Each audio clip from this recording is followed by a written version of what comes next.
안녕하세요. 9월 18일 토요일입니다. 오늘은 출애굽기 16장 22절부터 36절까지입니다. 제가 읽겠습니다. 여섯째 날에는 각 사람이 갑절의 식물 곧 하나에 2오멜씩 거둔지라. 회중의 모든 지도자가 와서 모세에게 알림해 모세가 그들에게 이르되 여호와께서 이같이 말씀하셨느니라. 내일은 휴일이니 여호와께 거룩한 안식일이라. 너희가 구울 것은 굽고 삶을 것은 삶고 그 나머지는 다 너희를 위하여 아침까지 간수하라. 그들이 모세의 명령대로 아침까지 간수하였으나 냄새도 나지 아니하고 벌레도 생기지 아니한지라. 모세가 이르되 오늘은 그것을 먹으라. 오늘은 여호와의 안식일인즉 오늘은 너희가 들에서 그것을 얻지 못하리라. 엿새 동안은 너희가 그것을 거두되 일곱째 날은 안식일인즉 그날에는 없으리라 하였으나 일곱째 날에 백성 중 어떤 사람들이 거두러 나갔다가 얻지 못하니라. 여호와께서 모세에게 이르시되 어느 때까지 너희가 내 계명과 율법을 지키지 아니하려느냐. 볼지어다 여호와가 너희에게 안식일을 주므로 여섯째 날에는 이틀 양식을 너희에게 주는 것이니 너희는 각기 처소에 있고 일곱째 날에는 아무도 그의 처소에서 나오지 말지니라. 그러므로 백성이 일곱째 날에 안식하니라. 이스라엘 족속이 그 이름을 만나라 하였으며 가시 같고 희고 맛은 꿀 섞은 과자 같았더라. 모세가 이르되 여호와께서 이같이 명령하시기를 이것은 오멜에 채워서 너희의 대대 후손을 위하여 간수하라. 이는 내가 너희를 애굽 땅에서 인도하여 낼 때에 광야에서 너희에게 먹인 양식을 그들에게 보이기 위함이니라 하셨다 하고 또 모세가 아론에게 이르되 항아리를 가져다가 그 속에 만나 한 오멜을 담아 여호와 앞에 두어 너희 대대로 간수하라. 아론이 여호와께서 모세에게 명령하신 대로 그것을 증거판 앞에 두어 간수하게 하였고 사람이 사는 땅에 이르기까지 이스라엘 자손이 40년 동안 만나를 먹었으니 곧 가나안 땅 접경에 이르기까지 그들이 만나를 먹었더라. 오멜은 10분의 1 에바이더라. 아멘. 네, 어떤 것이 좋은 것이라도 매일같이 반복되면 어떤 일이 생길까요? 한번 생각해 보십시오. 여러분 정말 좋아하는 그 어떤 운동을 하거나 어떤 선물을 받거나 어떤 게임을 하거나 뭔가를 시작했습니다.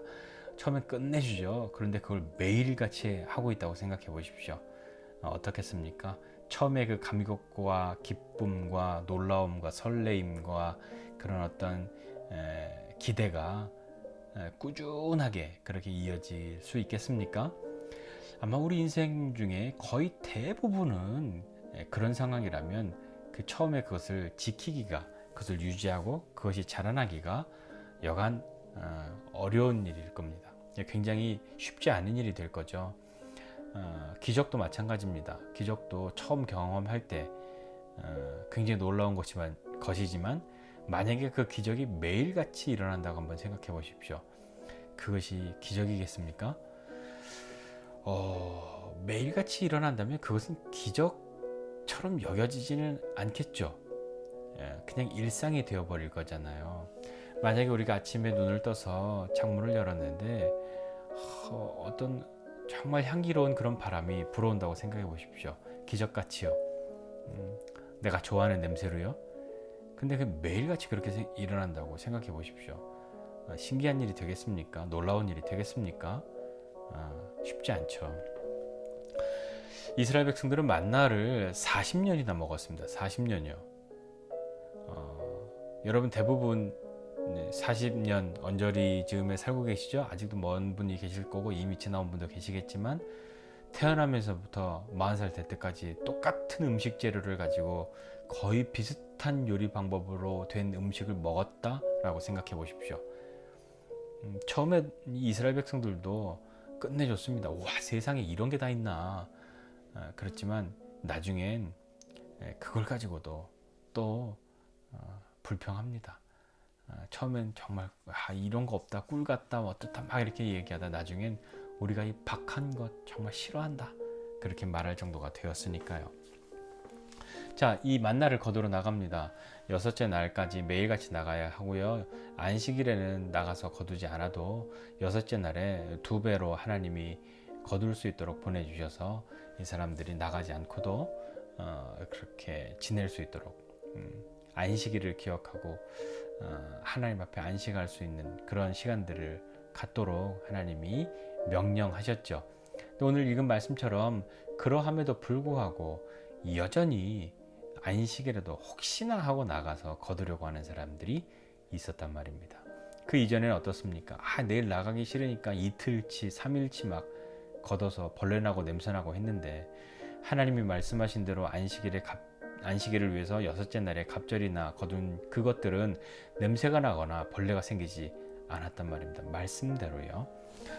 자, 그래서 하나님이 이스라엘 백성들을 향해서 그 말씀을 지키지 않은 그 모습 때문에 모세를 향해서 하나님이 한 소리 하시죠. 너희가 도대체 어느 때까지 너희가 내 계명과 율법을 지키지 않으려고 하냐. 이 광야는 하나님의 계명과 율법을 지키고 하나님 앞에서 낮아지고 겸손하고 하나님이 우리의 하나님이 되고 우리가 하나님의 백성 되는 것을 경험하고 연습하고 그것을 체득하고 분명하게 그것으로 나가려고 하는 것이 이 광야에서의 생활인데 어느 때까지 내 계명과 율법을 지키지 않으려고 하냐 하는 그 말씀을 들으면 하나님의 마음이 어떤 것인지 상상이 좀 되십니까? 그리고 하나님 말씀하십니다. 이거 항아리에 잘 담아서 보관해.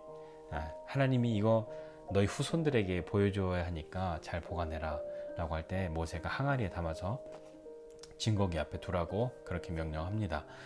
왜 그렇게 말씀하셨냐면 너희를 애굽에서 인도해서 광야에서 너희에게 먹인 그 양식을 너희의 후손들에게 보여주기 위함이다 인 거죠. 그것이 처음에는 기적 같은 일이었고 분명히 기적인데요. 어떤 사람들에게는 그 기적이 매일같이 반복되다 보니 기적처럼 여겨지지 않는 그런 마음이 생겨났을지도 모릅니다. 40년 동안이나 매일같이 먹은 그 만나였으니까요. 기적이 매일같이 일어나기를 바라고 삽니다. 그런 일 많이 있죠. 기적이 매일같이 내 삶에 일어나기를. 그래서 뭐 이런 기도문 같은 것도 있잖아요. 기적이 일상되는. 그런데 기적이 일상처럼 매일 일어난다면 정말 내가 그것을 기적이라고 여기겠냐 말입니다. 하나님이 이 만나를 보관하고 이것을 간수하여라 이렇게 말씀하신 이유는 뭐였을까요? 왜 그렇게 하셨을까요?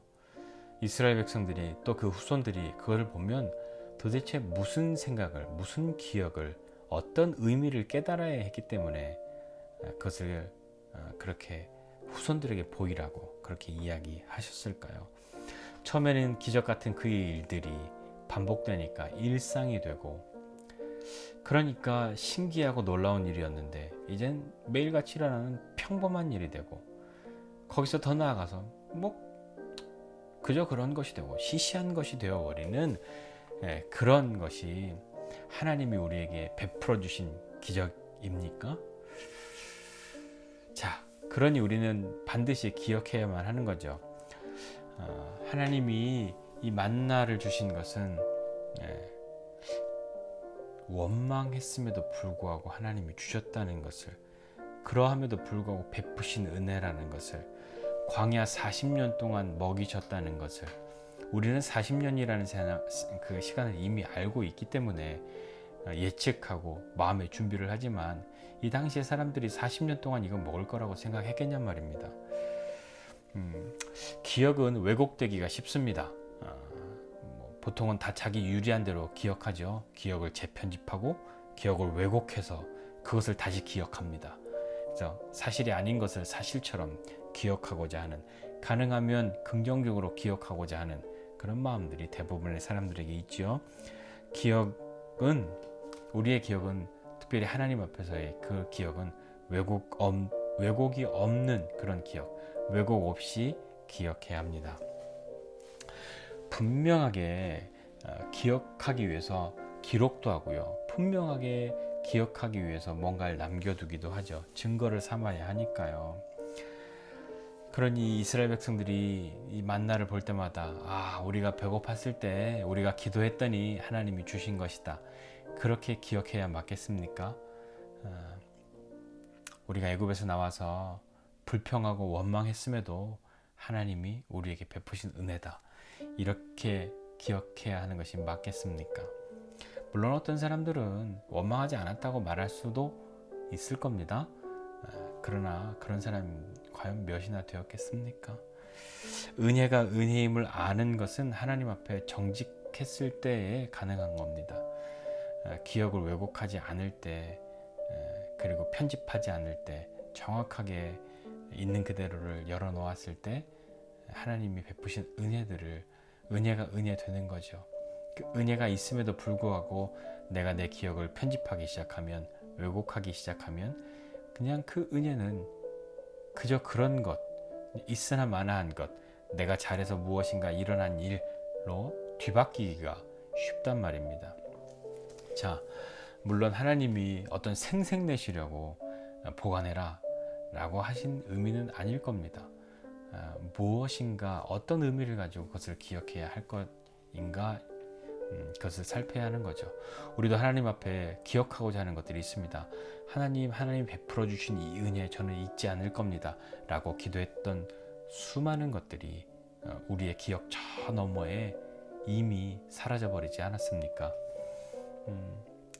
나에게 은혜를 베푼 사람, 잘해주었던 사람, 어떤 내가 정말 잊지 말아야 했던 그런 일들, 그것 이미 잊어버린지 너무 오래된 것들이 우리에겐 많지 않습니까? 기억도 안 날 정도로요.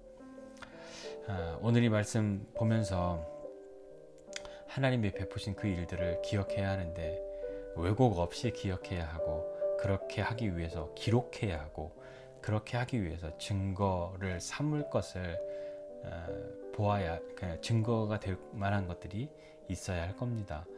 우리의 머리는 그렇게 좋지 않습니다. 그리고 우리의 마음도 그렇게 변함없지 않습니다. 그건 우리가 이미 증명하고 있지 않습니까? 하나님이 내게 베푸신 그 일들 기억하고 잊지 않기 위해서, 누군가가 나에게 베풀어 준 것 잊지 않기 위해서 여러분 혹시 어떤 일들을 하십니까? 내가 남에게 베푼 것 잊어먹지 않는 것은 쉬운데, 남이 나에게 해준 은혜들은, 남이 나에게 베풀어 준 것은 잊지 않아야지라고 마음먹지만 내가 한 것을 기억하는 것보다 쉽게 잊습니다. 그게 보통의 사람들인 거죠.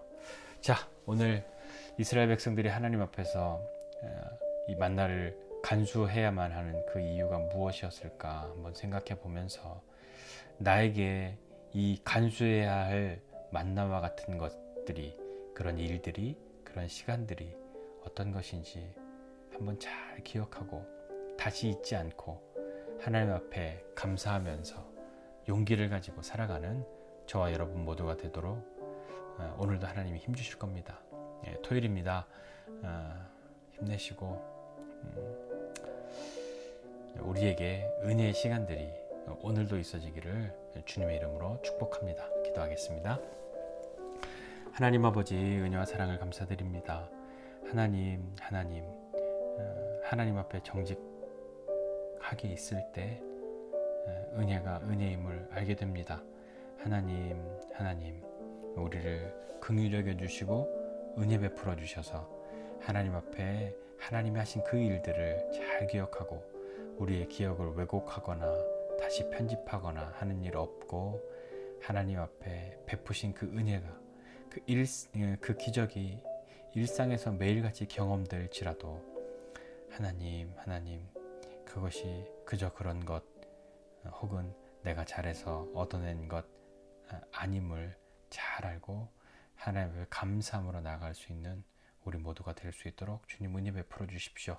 오늘 하루도 우리에게 힘 주시고 하나님의 은혜를 생각하고 잊었던 우리의 하나님 앞에 다짐들과 감사의 제목들과 하나님 베푸신 것들을 다시 한번 기억해내고 더 큰 감사로 하나님 앞에 나아가고 용기를 내어 오늘 하루를 살아가는 우리 되도록 힘 주십시오. 예수님의 이름으로 기도드립니다. 아멘.